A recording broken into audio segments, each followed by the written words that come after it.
Shalom, friends! Welcome to Orange Socks, a podcast celebrating Jewish creativity. I'm your host, Yitzchok Moully, inviting you to join me in exploring the soul of Jewish expression. Shalom, friends! Welcome to the Moully Art Studio, and we got something different for you today. Instead of me doing the interviewing, I'm going to be the interviewee. Flip the script a little bit, and this coming week is Gimel Tammuz, and Gimel Tammuz is a big day in Chabad and big day for me. The 30th anniversary of, and then that becomes question mark, but 30th anniversary of the Rebbe's passing.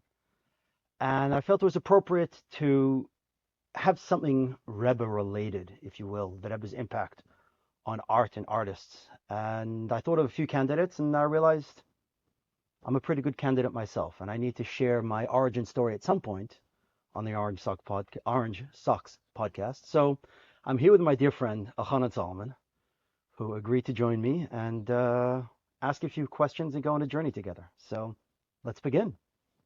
Let's do this. Let's start with your origins. Tell me a little bit about your childhood. What was it like growing up? So, Baruch Hashem, I do have a very compelling story. So my story begins in Darwin, Australia. Darwin is the official capital of nowhere. It's top center of Australia. And years ago when I was born, there was no Chabad presence. There was no Jewish presence. There was nothing Jewish. And that's where I was born. That's where I showed up. Of course, the obvious question is, what's a good Hasidic family doing in Darwin?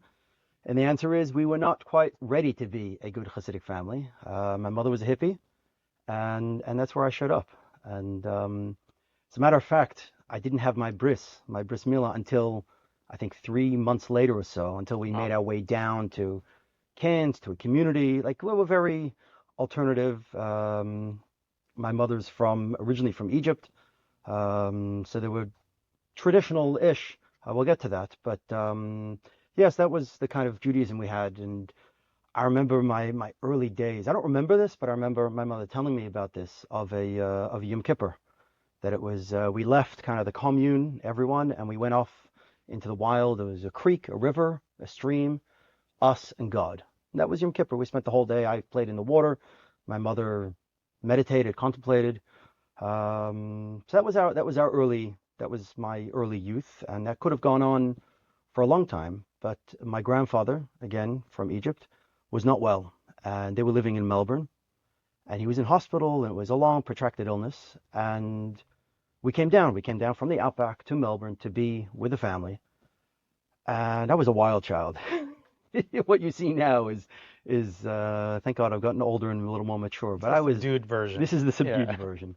I was climbing the walls, climbing trees, climbing roofs, even as a young, 3-4-year-old, wherever I was. And my mother really didn't know what to do with me. And she had gone one night. There was a rabbi visiting my grandparents' shul. My grandparents were quite involved. And the Chabad Rabbi, as a matter of fact, Rabbi Shimon Cowan, for those who know. And after the event, after the speech, my mother started talking to him and said, I have a son and this and that, and praying for my father. And they started a conversation. And by the end of the conversation, I was on my way to being enrolled in Jewish day school. And how old are you at this point? I was 3, 4, somewhere over there, I believe. And shortly thereafter, I was enrolled in Jewish day school, as a matter of fact, at the Yeshiva College in Melbourne. And my first day of school was the day my grandfather passed away. Wow. Yeah. So your mom sent you from Darwin to Melbourne? No, we were in Melbourne. Okay. We came, the whole family. You were already living in Melbourne. Okay. We were living in Melbourne, on the outskirts, Moorabbin, some spot. And she took me to school. So the first day of school was the day my grandfather passed away.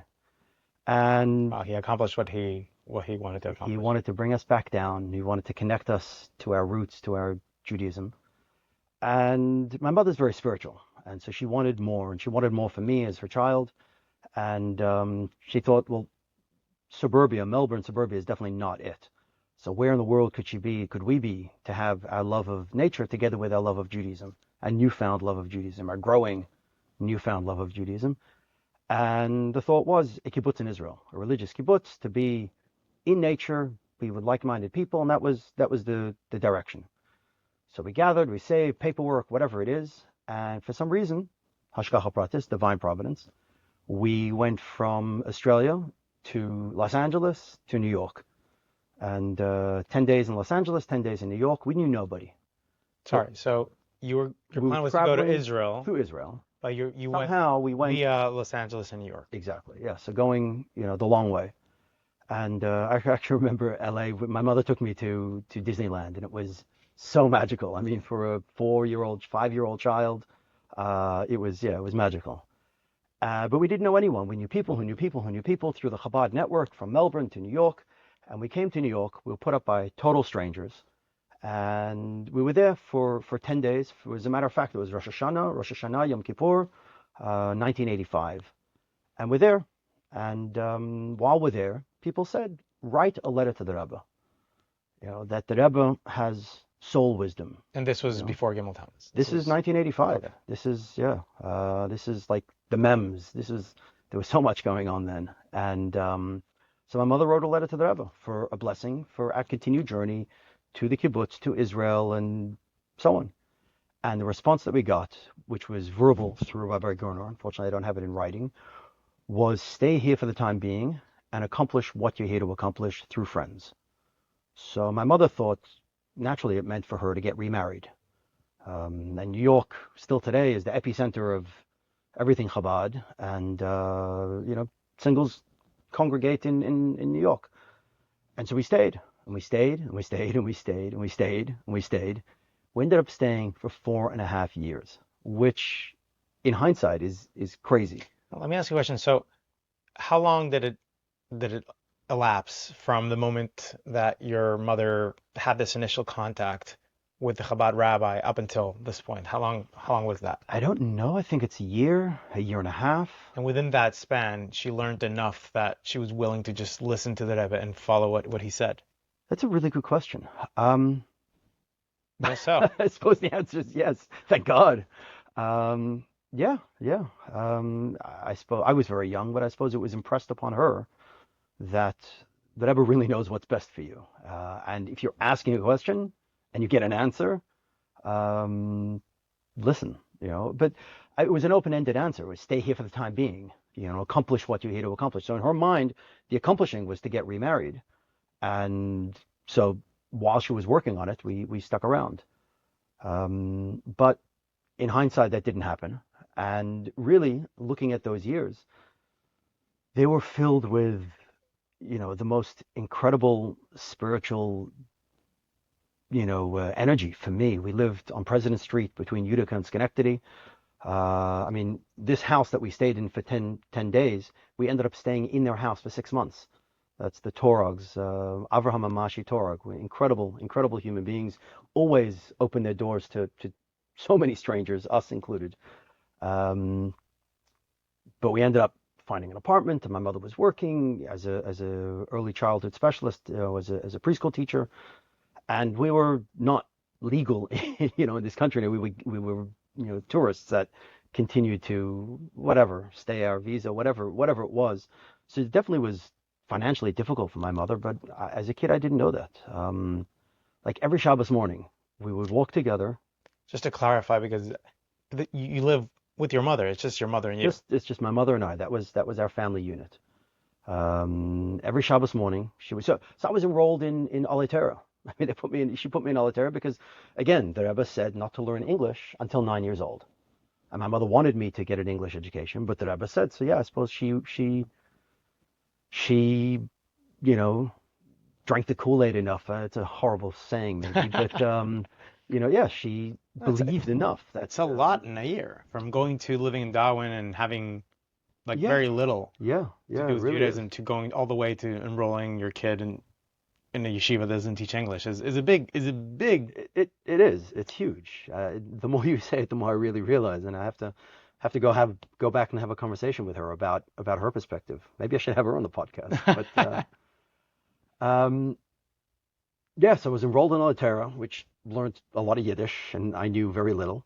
But I remember every Shabbos we'd go to 770, and even in the 80s was a huge place with a lot going on. I was a very independent child. My mother brought me up to be independent, and she'd bring me to the front of the men's section, and she'd say, "Okay, bye Zaki," which is the name she calls me. "I'll meet you after davening over here." And we had like a designated spot where we'd meet, and that was it. And I think I turned 6 when we just arrived. So for a 6-year-old going into 770 alone, and so I'm street smart enough, and I met the other 770 kids, and I worked out pretty quickly that the Rebbe would come in for davening Shabbos morning at about 10 a.m. And the Rebbe would come in from what's called the Gan Eden HaTachton, the Rebbe where the Rebbe's room is, and there was an internal staircase. And when you heard the door open, you knew that was the Rebbe coming down the stairs. And so all these little kids, it'd be 2, 3, 4, 5, 6 kids, would run into the shul, the back of the shul, and go, "Shh," which was code the Rebbe's coming, and would stand in this narrow hallway that today, I went there recently and it boggles my mind. Two adults couldn't walk, shoulder to shoulder. You have to turn sideways. Very narrow hallway. And the kids, we would line the sides, and the Rebbe would walk through, and the Rebbe would say, "Good Shabbos, good Shabbos, good Shabbos, good Shabbos," to each one of the kids. And then the Rebbe would go daven, holy prayers, and I'd run around and make trouble, and just took in this energy. Hey Tavis. Hey Tavis was a huge holiday in Chabad with court case and books. That's, the backstories for a different time. But I was in grade 2. And someone came in and whispered into my teacher's ear. And he said, "Okay, let's finish the pasuk. We're learning a little chumash or whatever it was." He said, "Okay, guys, get your bags." And he walked us across the road to 770. He said, "Class dismissed," like 11 a.m. And it was Simchas Torah on steroids. That was the energy. And Chassidim was singing and dancing. And I remember the Pimenta band. They're like, "Just come play music." So they came and they played right in front of 770. And I was living this, And of course, the Rebbe came in later and told a sicha, and I went in there. I didn't understand much at all, but I definitely got the energy and the excitement and the vibe. And of course, my mother couldn't find me because the bus didn't drop me off, because there was no bus that day, because it was like, so eventually she found me, and but that was the kind of, it was really centered around 770, it was centered around the Rebbe. And I drank the Kool-Aid for sure, and ate the cholent. And I remember only on my birthday, because I knew enough that I didn't have enough patience and focus. But on my birthday, or the Shabbos before my birthday, I would stay for the Farbrengen, and I would climb underneath the Rebbe's table. That would do it before the Rebbe came in. Whatever kids, you'd hide, you'd climb under the table. That's it. You're locked in. 2 hours, 3 hours, 4 hours. I don't remember how long it was. And I sat underneath the Rebbe's feet, which was incredible. I didn't play with the shoelaces, by the way. I'm not one of those. But yeah, that was it. It was, and I got kosher bracha from the Rebbe, and I got dollars from the Rebbe, and it was my Rebbe. I had a real, personal relationship. Did you ever go into Yeshivas with the Rebbe? That was before. Never Yeshivas. I was too late for that. But every Shabbos morning, I stood there, and the Rebbe said good Shabbos to all the kids. I'd like to believe, and I do believe, that the Rebbe knew who I was in that whole mix. The Rebbe said, "Stay," And so after 4.5 years, circumstance changed. Single mother's pension ran out. Things got difficult for my mother financially, and she wrote again to the Rebbe. And the Rebbe said, "What should we do?" And the Rebbe said, "It's time to go home." So we went back to Australia. So We never made it accomplished what you came to accomplish. Exactly. Even though she didn't get married during that time, and we never made it to Israel. We never made it to the kibbutz. We really marinated in this energy in Crown Heights. And by then, we went back to Melbourne, and my mother, the hippie, lived in Crown Heights, Brooklyn, in the 80s for 4.5 years. And whatever we could, we tried to find nature. But we were in the city. We came back to Melbourne. Again, we were in the city. And we went back to Yeshiva College. Went back to I joined my old class. I actually went down a grade because of the lack of learning English in Crown Heights. And from there it continued. And I actually remember thinking, oh, my story ended at 9, because when 9 years old, we came back to Melbourne, and I kind of fit back into the yeshiva system. And so I went to the Yeshiva College. You graduate or finish Yeshiva College, went on to the Rabbinical College of Australia, called YG. for 2 years, and then I wanted to come to North America to learn.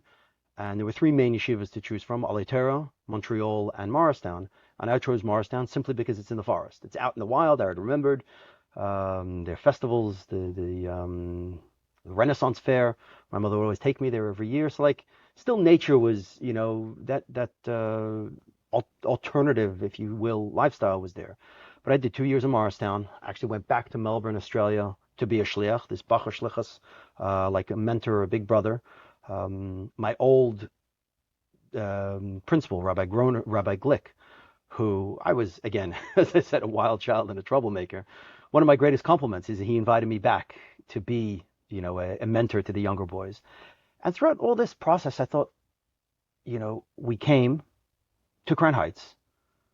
We could have gotten a blessing, could have got $1. And, as the Rebbe said to so many people, Baruch Havatzlacha, Askel Atzion, go on with your journey. Why did the Rebbe want us to stay for 4.5 years? And the reason definitely wasn't for my mother to get married. And Baruch Hashem, she got remarried when I was 15 years old. And I always thought, like, well, so what's it for? What did Rebbe have in mind? And I thought, for me to be a shliach, like that's the ultimate that I could possibly do, to share my love of Judaism with others. And so I continued my yeshiva journey and got smicha in Venice, Italy. Ran around the world, joined Chabad, ran around the world in Russia and Scotland and India and wherever it is, and then met my wife in Toronto. We got married in Toronto and did 1 year of shlichus, 1 year of kollel back in Melbourne, and then we both wanted to go in shlichus. And for some reason, I didn't think I could be, I didn't know how to lane. I still don't know how to lane. So like, because I didn't know how to lane, I felt, I can't start a Chabad house myself, because you got to do everything. And part of everything is starting a minyan and knowing how to lane. And I couldn't do that. Therefore, that's not available to me. So I looked for a job as, a number two for someone else. And we actually made a video CV way back before this is 2004. We interviewed people that I had worked for, I had impacted, people that my wife had worked for, she had impacted, and we titled the video "To Live the Dream." And we showed it around and so on. The irony is that we got hired by Rabbi Mendy and Malki Herson, and they didn't watch the video. So I sat them down and said, "You got to watch the video." But that was it. To live the dream. This is the ultimate to be shluchim, to share a love of Judaism with others. And I thought, okay, this is what I have in mind. This is my life. This is my purpose. I'm living my purpose. And then, I'm still a child of hippies, thank God. And still creativity ran through me, and a wild streak ran through me. And that, in nature, I was definitely the same, but different. I had my own uniqueness. Yeah.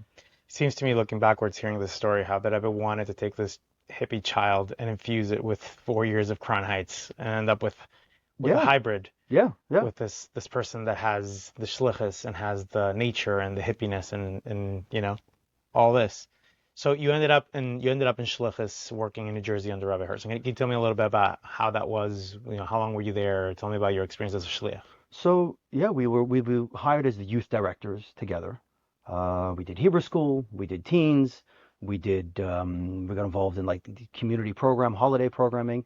I was, the number two guy. Rabbi Herson had, a lot of his responsibilities. Batsheva got involved in the education side. They had a preschool. Malki's an educational expert, so Batsheva definitely learned a lot under her. And it was small town America. Just helping people who were in the greater. I mean, it's. So where was this? Basking Ridge, New Jersey, which is an hour out of New York. Some people did commute to New York, so it was definitely not a Jewish bastion, but the Yidden Jews and connecting and bringing Jews closer to Judaism, through the standard Chabad house model. How long were you there for? So we were there. We were supposed to be there forever. That was, that was the plan. That was the plan. And then my creative output, because I realized I needed a creative outlet, was photography. That was my first love.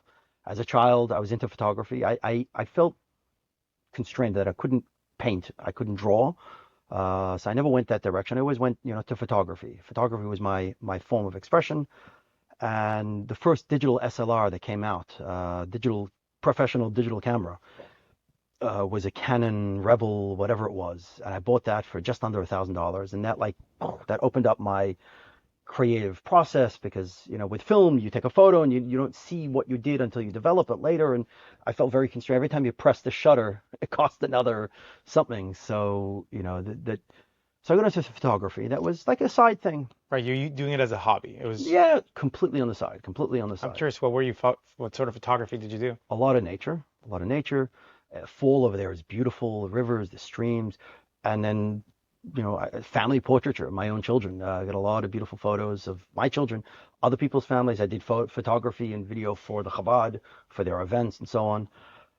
But at some point I felt photography was too real. It was too, what you see is what you get. And it's really a reflection of me, not a reflection of photography. There's so much that could be done, but I wanted more. And I bumped into this process called silkscreen, where you take a photo and you transform it to a screen and you can create a piece of art. And it blew my mind, like, oh my God, I could do this. Without knowing how to paint, I could still make a painting. And I tried and I failed and I tried and I failed and I tried and I failed. And eventually I succeeded. I made my first piece of art on a little 8 by 8 inch canvas. What was it? It was of a chassid on a phone, I believe, when like a contra on a public payphone. And it was like a contrast between the new and the old, the contemporary and the traditional, and how they clash, how they interact. And I just kept going. I mean, from there, this silkscreen process intrigued me, and I made more and more art, really about my love of Judaism, Judaic elements. It's definitely in the early years inspired by Andy Warhol, pop art. So my early work was, Jewish pop art. And I'd go to galleries, even before I went to galleries in like creative little towns and so on. And we were in a little town, Lambertville, New Hope, on the Delaware River.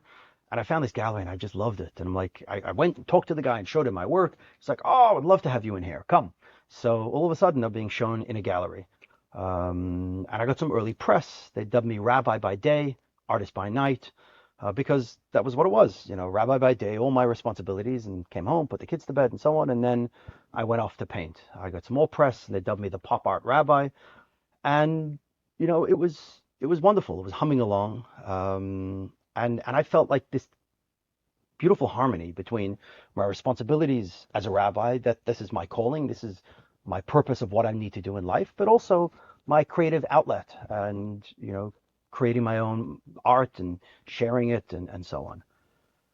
So it seems like you have like this balance, right? It seems like you talk about like this harmony between the two things. So at what point, what prompted you to then kind of say, let's go full into the art? So it was all balanced until it wasn't. Uh-huh. Until at some point I realized that all my emotional energy was going towards the art, and I was still doing my job, but I was dialing it in to a certain degree. All my passion was going towards the arts, and less so towards the shlichus. And I got to the point, it came to a head, and I realized I needed to choose one or the other. We've been already in Basking Ridge for about 9-10 years. And of course I knew which one's more important. Being a shliach, sharing love of Judaism with others, art is nice, it's an expression, and I turned to my mentor, my rabbi, and I asked him, maybe I should stop painting. It's getting away in the rabbi stuff. And what he shared with me really was a shift that changed, everything. And he said, the question isn't should you paint or not. The question is, how do you take the gifts that God gave you and impact the world in a meaningful way? And it gave me pause. It let me think, so what are the gifts that God gave me? And art definitely was, and I was selling and doing and creating, and it evolved. It went from pop art to what I called, post pop, and I got into abstracts, and, my creative energies were growing. And it got to the point, actually, I couldn't, so many signs, looking backwards, there were very many signs. I went to the Ohel many times and asked the Rebbe for guidance. Many signs. Signs that really I should make this shift. Okay. When I talk about it, I swear. Long story short, that But one of them is I went to the Ohel on my birthday, and which is Chafel, right, right at the end of the Hebrew year. And I said, Rebbe, give me a clear sign. Give me a clear sign. And I came out of the Ohel, and two people that I know a little bit were having a conversation about Jewish art. And I joined the conversation, and it kind of like dissipated right after that. But like here, there were two people talking about art, and shortly thereafter, Rabbi Herson, who was really an incredible boss, gave me an ultimatum. He said, "You're in or you're out," and simply because he was hiring me for my soul, he was hiring me for 24/7. Is this Uh, something you spoke with him about, or is this something that we he kind of noticed that you were he less noticed, we into it? spoke about it was a long journey, and he knew about it, and they knew about it, and I couldn't do both. I just couldn't physically do both. And because they gave me the ultimatum, it forced me to say, well, I have to choose, and I choose the arts. So, And do you feel like you left Shlichus to pursue art? What's your relationship with that decision, even now looking back? it's a great question. I believe that this is what the Rebbe wanted of me. Going back full circle. What did the Rebbe see in this little kid? Stay here for the time being and accomplish what you're here to accomplish. What the Rebbe need of us is that I believe the Rebbe didn't see me, as just as another youth rabbi, as another shliach in small town America. That my uniqueness, my what I could bring to the world, was something else. And the way I like to look at it is the way we frame different ways of categorizing mitzvahs. One way of categorizing mitzvahs is mitzvah she'efshar lasas aidei cherem, a mitzvah that you can hire someone else to do on your behalf, and mitzvah she'i efshar lasas aidei cherem, a mitzvah that you cannot hire someone else to do, you have to do yourself. And one of the mitzvahs you can hire out is it's a parent's responsibility to educate their children, to give them chinuch, but you send your kids to school, you hire someone else to do it. But everyone has, tefillin is a mitzvah, there's certain mitzvahs that you can't get anyone else to do for you. And I felt that my art, my expression was something I couldn't outsource. I couldn't give that someone else to do. So we left. It was difficult. It was an upheaval for my family, really.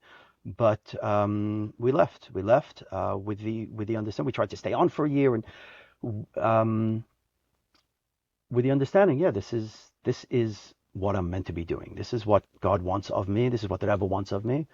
So did I leave Shlichus in the technical sense? Yes. I got an email 6 months later or so from the central office, and we've been informed that you're no longer working for Chabad Basking Ridge, and we're taking you off the roll. And that hurt. That really hurt. That stung. I initiated it. I caused it to happen, and the young Chaim Mushka working at the desk in 770, 788 did what he was supposed to do. But do I believe I'm on shlichus? Yes, I believe this is what the Rebbe wanted of me. This is what the Rebbe saw in this 5, 6-year-old running around Crown Heights. That's why the Rebbe wanted me to stay. Is that I have something to contribute, to give that nobody else can do. This confluence of hippiness and that energy and that creativity and that wildness, together with marinating as a child in 770 in Crown Heights and going through the yeshiva system. What came out the other side is me and my creativity. And really, my creativity is a reflection on Yiddishkeit, on Judaism, on Hasidic. Like I haven't learned anything different than anyone else in yeshiva. If anything, I learned a little bit less. And spent more time in the Fabrengens than actually learning from the books. But these bringing these two worlds together is my unique gift of communicating through my art. It's interesting because I think, hearing you say how you didn't really leave Shlichus, but you rather switched from one form of Shlichus to a different form of Shlichus. It's interesting to me because I think there's this idea of the Mesiras Nefesh, the sacrifice that goes into being a Shliach. And we all know what Shluchim all over the world sacrifice to become Shluchim, but in a certain way, you sacrificed a certain status, a certain feeling, a certain ego that can come to you as I'm a shliach. I have a card. I go to the kinnis, and you sacrificed for a way of doing shlichus that is just as important, and just having you're having this impact, but you had to sacrifice a little bit of that way that you saw yourself. 100%. I'll even, it's not just as important, but even more important. The Rebbe has an Hayom Yom. There's a Hayom Yom, and a shliach somewhere introduced me with this Hayom Yom, that the Rebbe says that if someone has the capacity to polish diamonds and they spend their time baking bread, they're doing themselves and society a disservice. So I read that. I've heard the words upgam in creation. There's a fault in creation because you're not using that gift that Hashem gave you. Yeah, absolutely. So yeah, there is Mesiras Nefesh, and my oldest son Mendel keeps reminding me, that we're not on shlichus and that we should be on shlichus, and I'm on shlichus. I'm working directly for the Rebbe. I got my mashpiyim. I have people that I turn to for advice. But this is my purpose in life. This is my goal. And as you said, in creation, when I talk about, I give speeches, I travel a lot with my art, and I talk about, God, the ultimate creator. And when we make Kiddush on Friday night, it says, Asher bara Elokim lasos. God created lasos to do. God created a perfect world and then created us. A perfectly incomplete world and created us. And that each of us have one part of creation that's incomplete, and that's why we're here to complete it. So that idea of a pagam, a blemish in creation, that if you're busy baking bread, which is necessity for survival, it's a necessity but if you have the capacity to do something else, let someone else bake bread. Let someone else do that. And I'm very grateful for the journey that I've had, all the steps along the way, of being, a shliach in a formal capacity for 10 years. I think that's informed a lot of my work and given me guidelines, but parameters, perspectives, which very much influence my work. So thank God, thank God for my time, my 10 years. Actually, thank God for every step along my journey, really, that brought me to where I am. And what I'm doing is unique, is mine and mine alone. Yeah, I hear that, and I wanna kind of take off from that point. And I know you speak about how through art you can help bring Mashiach. Can you tell me a little bit about how do you do that? How does art help bring Mashiach? Yeah, if people ask me, all right, so what are you trying to achieve? It's like, bring Mashiach. And they laugh. But really, the Rebbe said, like, this is the last avodah, the last work is to bring Mashiach. And with everything, I mean, it's what I can reach, the people that I can reach, the impact that I can have as an artist is greater than I could have had as a youth director. And I've evolved in my artwork, and hopefully we can talk about that evolution, because I don't stick to any one medium. It's about the concepts to me. But I'm really excited about public art, murals, sculptures. I have my whole Menorah series and others. And the way I see it, and I want to start an organization called Jewish Public Art. And really the purpose or the mission statement takes from the story of the Baal Shem Tov. The Baal Shem Tov said, the Baal Shem Tov went up to, the story is, or the letter is, the Baal Shem Tov wrote it down and shared that it's historically accurate. The Baal Shem Tov went up to heaven and met with Mashiach and said, Me'emasai kasimar, when are you, Mashiach, when are you coming? You're late, when are you coming? And Mashiach answered, Likishiyafutsu manasecha chutza, when your well springs spread out. The well springs of Chassidus spread out into the world. And I'm taking that literally, taking Jewish art, chutza, out into the world. So creating public art menorahs, that there's public art menorahs since the 60s, I believe, that have a big push of the Rebbe, and some of them are really beautiful, but some of them are utilitarian. And part of my goal is to get really beautiful, interesting sculptures that are also art, to create Jewish art outside, chutza, and that's my way of bringing Mashiach. Do you have an example of a story of something of the impact that you've had through your art?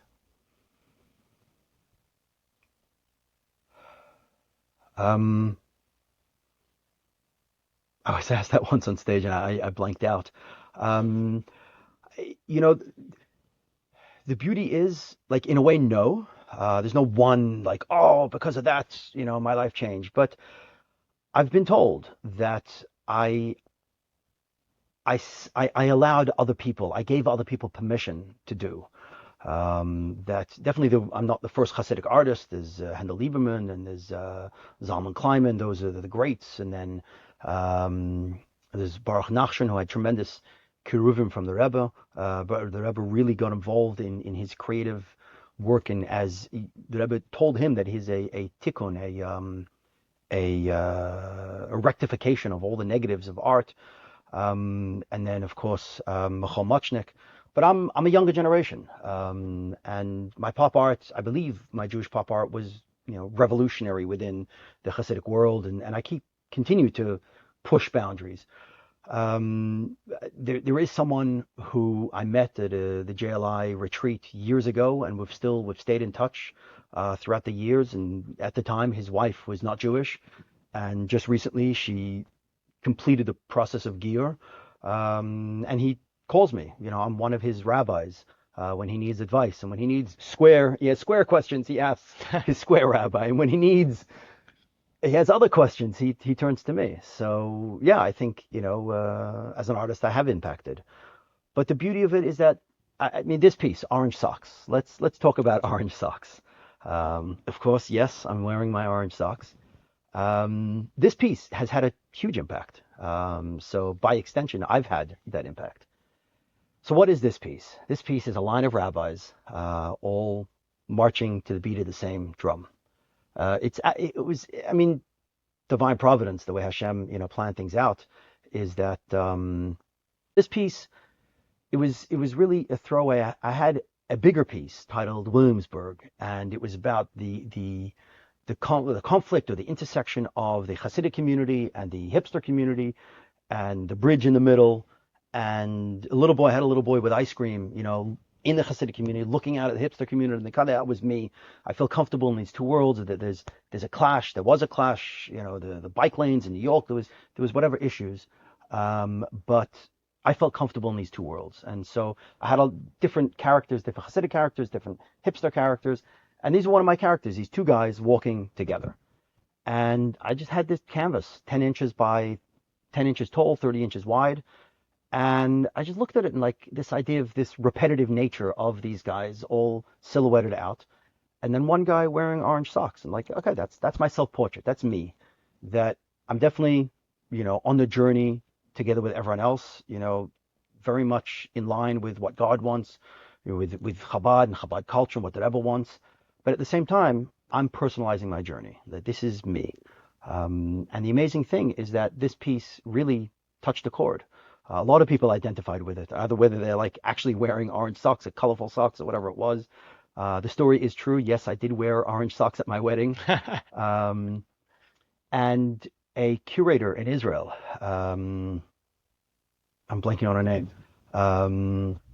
she found this piece online, and she asked me, could she use it? Noah Leah Cohen, who has a Hasidic gallery in almost Mea Sharim, that way, the art shelter gallery. And she's a educator, advanced education, higher education, and she talked about this in her lectures. And again, in Israel, the dichotomy between the religious, the Orthodox, that has a whole different set of layers of meaning. But she actually wanted to create, there was a Jerusalem Biennial, it was a 2017 Jerusalem Biennial. And she created a whole body of work called Pop Orthodox, the confluence, and in Hebrew they called it humor shachar, black humor, like black hat humor. Being able to find the lighter side and the more creative side of the Orthodox community in Israel. And this was a signature piece. This was like the poster child of that show. And she asked me, could we recreate this little piece in big? And I said, of course, yes. So we recreated it. Each individual was like 6 feet tall on a huge wall, a huge yellow wall. And of course, one guy wearing orange socks. And I came, with my older two boys to Yerushalayim. It was Sukkot, and we had the opening, and it blew my mind how people were reacting and interacting with the piece. Because until then, to me, it was about create something, and look at this. It has meaning. It's talking. It conveys joy. Conveys. The explosion of energy of mitzvot. But the way people interacted with it, the way people, again, religious, non-religious, got there, wanted to take a photo, not even a selfie, someone else get a photo of them with it, that they want to become part of the piece. And that marinated with me for a long time, for a while, but I realized, and that was a shift. There was another shift in my work, that it's not just about me creating something, but it's let's create something together. And through that, there's greater meaning for both of us.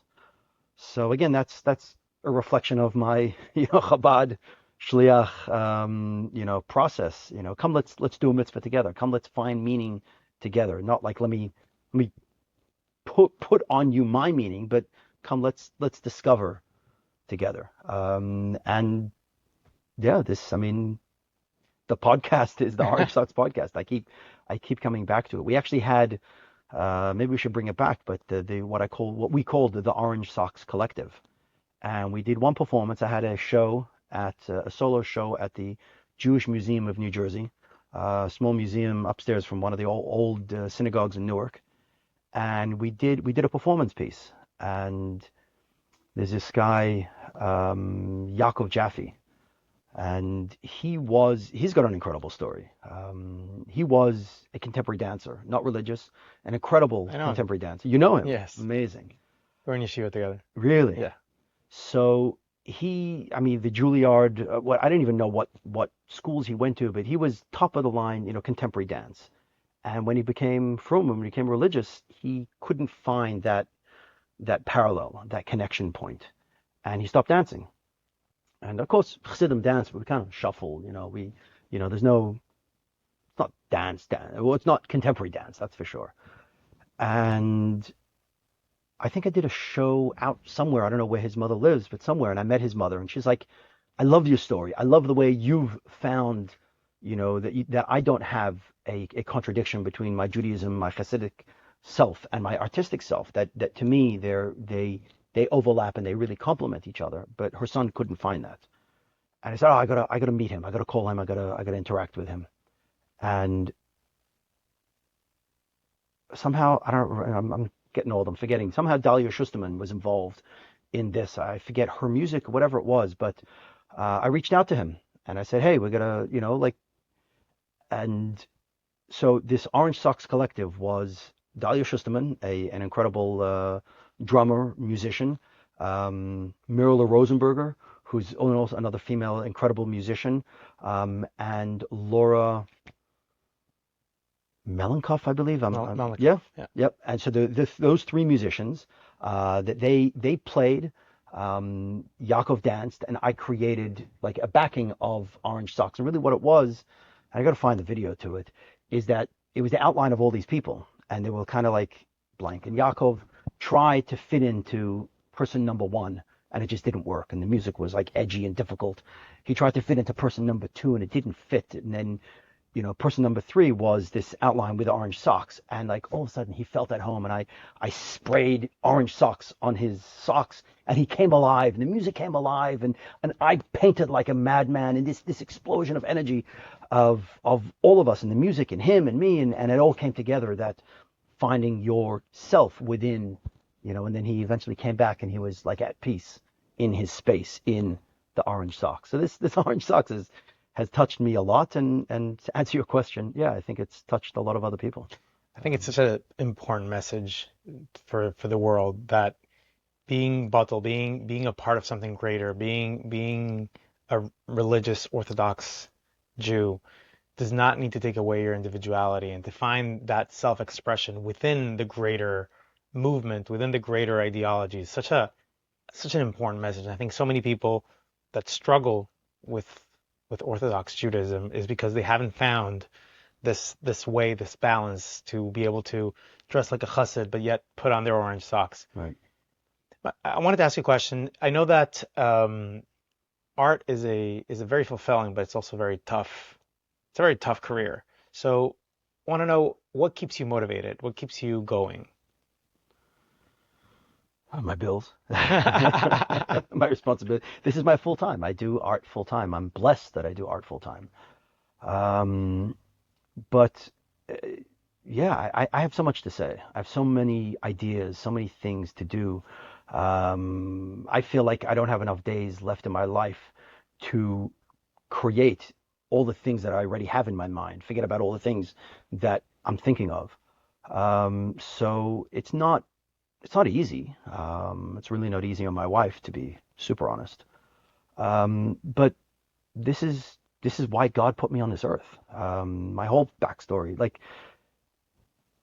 almost, as I say, Asher bara Elokim lasos, that God put us on this earth for a reason. I deeply believe that. I deeply believe that the only reason that I exist is to create this art. This is my mission. This is God's mission, and this is the mission that the Rebbe honed in and gave me, to create art. So why do I continue? Because this is life. The life wouldn't be there'd be no purpose to life otherwise. And yes, I'm a husband and a father. I I wear other hats, but fundamentally, um, this is what I'm meant to do. And I have so many ideas. I have so many things that I want to achieve and bring out to the world. So many ideas that, yeah, I get down, I get depressed. I fall off my horse and then I get back up again. Yes, I'm at the moment heavily motivated. Amazing. Let's talk a little bit about your creative journey. Tell me a little bit of how your art evolved over the years. You said you started with a pop art and then you've moved on to more interactive sort of pieces. Tell us a little bit about, that process, that journey, how it has evolved, where you started versus where you are now, and just all the steps in between. Yeah, thank you. So something that I've spoken about on this podcast, is that I've come to this realization that there are three basic elements to all expression, in my book. And number one is what you say. Number two is how you say it, and number three is how you share it with the world.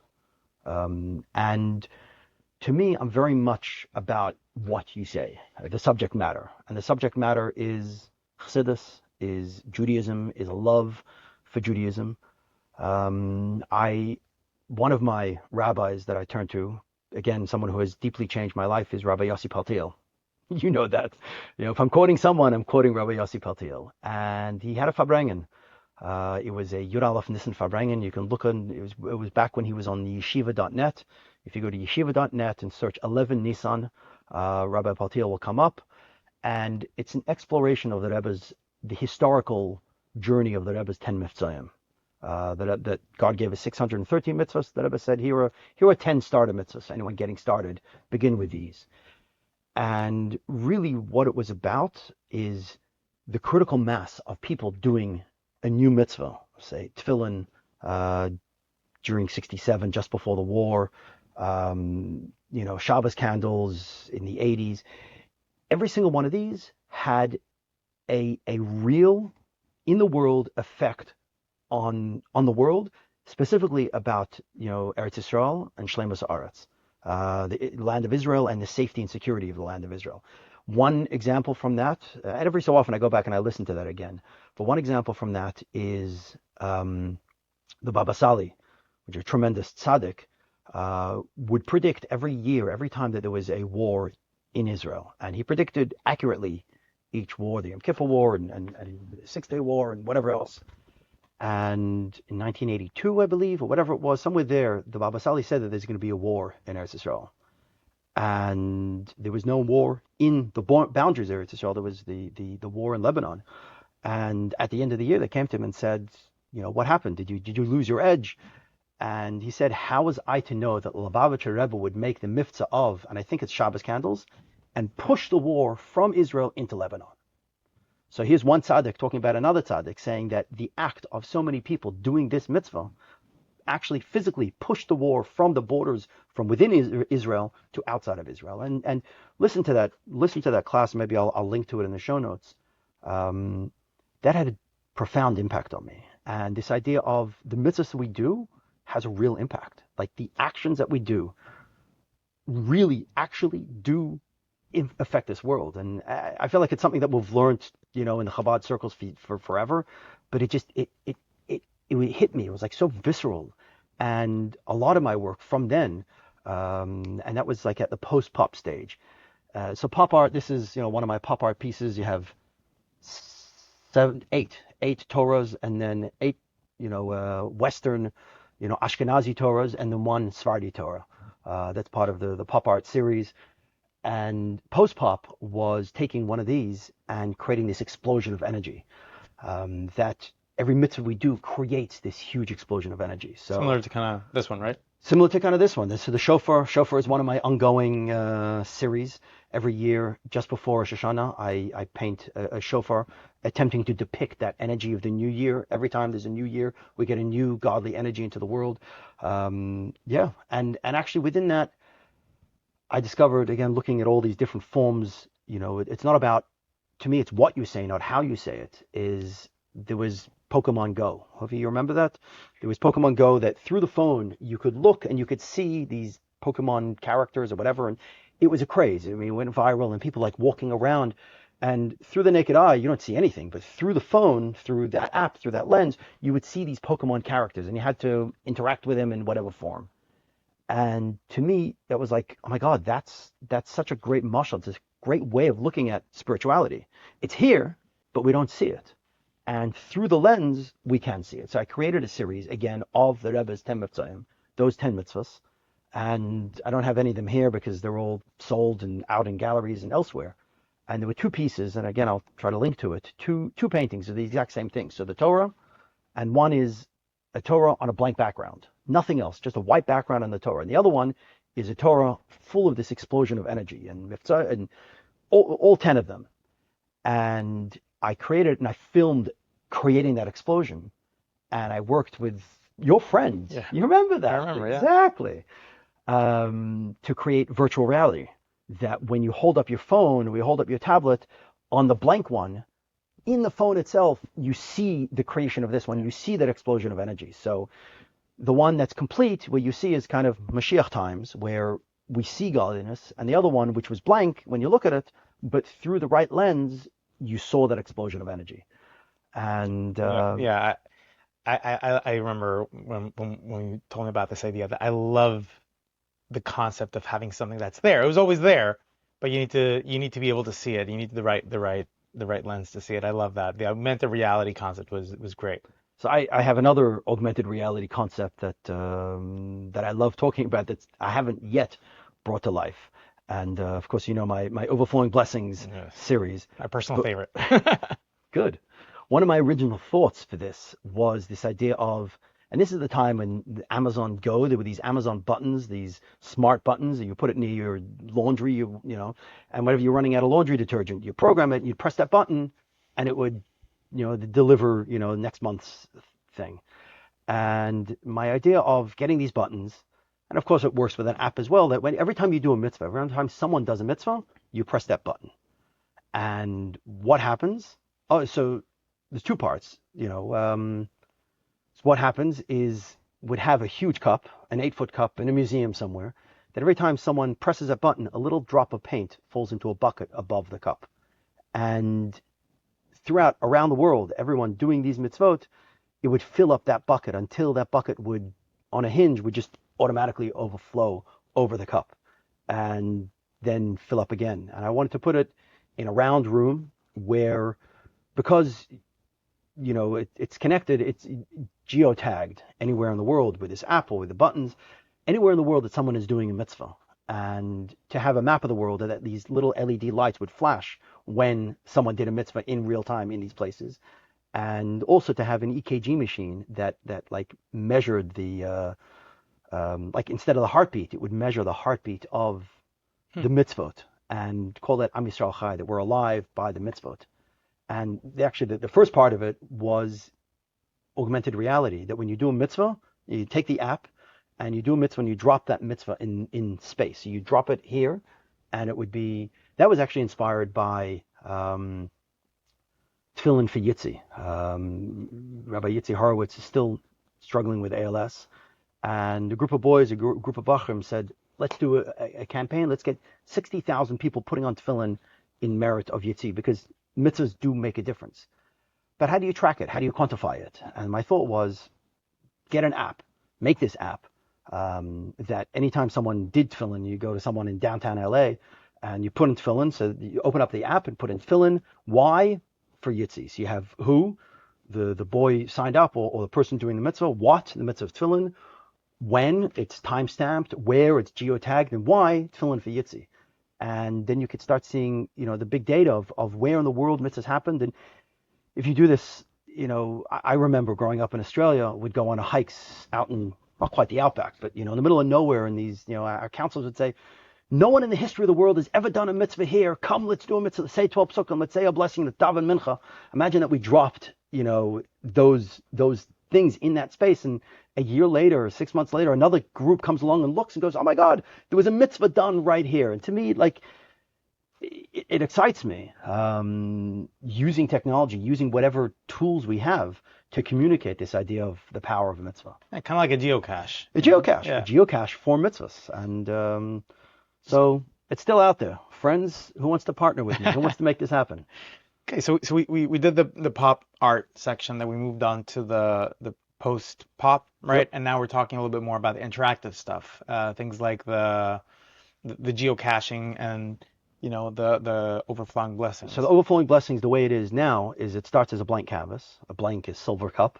And I invite a community. I work with communities, and everyone gets a small cup of paint, and they share one thing that they're grateful for. And I offer 10 colors, which is the plurality of potential. According to the Kabbalah of color, according to Rabbi Yitzchok Ginsburg. So I offer the 10 colors: Chesed, Gvur, Tiferes, Netzach, Hod, Yesod, Malchus. It's all on my website. You can find it. But everyone would connect with the color, think about one thing they're grateful for, and pour it over the top of the cup. And through the act of everyone pouring, we would create this beautiful piece that would stay in that community as a celebration of their collective gratitude. So that's one of my interactive pieces. Is this the only size you do? No, it comes in 6 different sizes. So the smallest is 18-inch, that maybe would fit in this box, and the largest is 8 feet tall, Wow. which is what I call brachas l'mayla min hateva. 7 is order, and 8 transcends order. Nature, 7's nature, and 8 is beyond nature. Hanukkah is beyond nature. So the blessings should be beyond nature. Pouring lots of blessings. Symbolism makes it. I love the intention in every little one of these details. I can see you put a lot of intention to every single aspect of it. Yeah, very much so. And this idea of what you say, how you say it, but how you share it with the world. This idea of it is a conversation with other. It is a conversation about getting other people into the process, or sharing it in a way that other people can see it. It's not just about me and my creativity. It's about us and starting a conversation and hopefully impacting people's lives through this conversation about the power, the beauty of mitzvot. That's amazing, man. So we went from somewhere in the middle of nowhere in Darwin to, getting connected with Judaism, to living in Brooklyn, and then becoming a shliach, and now you are changing the world and affecting people through your art. I love the journey. I love how you went, even within the art itself, how you've gone from something, you started with one way and then you've evolved into something so much more complex and interactive. And I'm very, very excited to see where it takes you next. It's good stuff. Thank you. Well, next is public art menorahs. We did one, again, an interactive piece where you touch the lights and it lights up. That was Living Lights 2 years ago already. And I'm working on a version that, a for sale version that people can take and connect with and put up in their communities. I have an October 7th memorial. October 7th touched all of us. And that's a very powerful piece that I want to bring to the world. Mount Menorah, there's an endless list of ideas. So what keeps me alive? What keeps me going? Yeah, this is it, knowing that this is my mission. This is my contribution to the world. So thank God. It's a big contribution too. Thank God. So the way I end all the podcasts is I ask my guests. So I'll ask you to ask me. What advice do you have for young creatives to find their orange socks? Okay, so what is it? What's your advice for young creators? So I thought about this because I knew this question was coming. Is try and fail. Try and fail. Find something that you love, and it's good to fail. It's good to not be perfect. I think what held me back as a child, I remember not wanting to doodle in the margins of my Gemara because older me would make fun of younger me because these drawings were like not good enough, which made no sense. But I was holding myself back. So it's try and fail.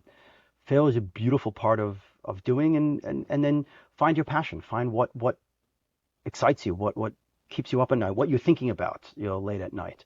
And try everything. So many forms of creativity, so many forms of expression. Find your people. Part of the idea of this podcast is to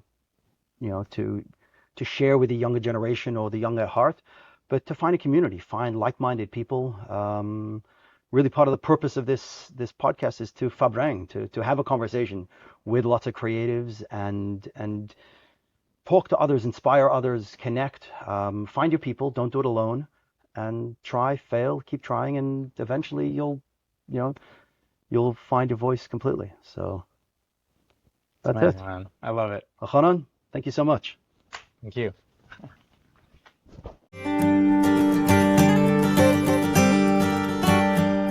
היום נעשה משהו בלתי נשכח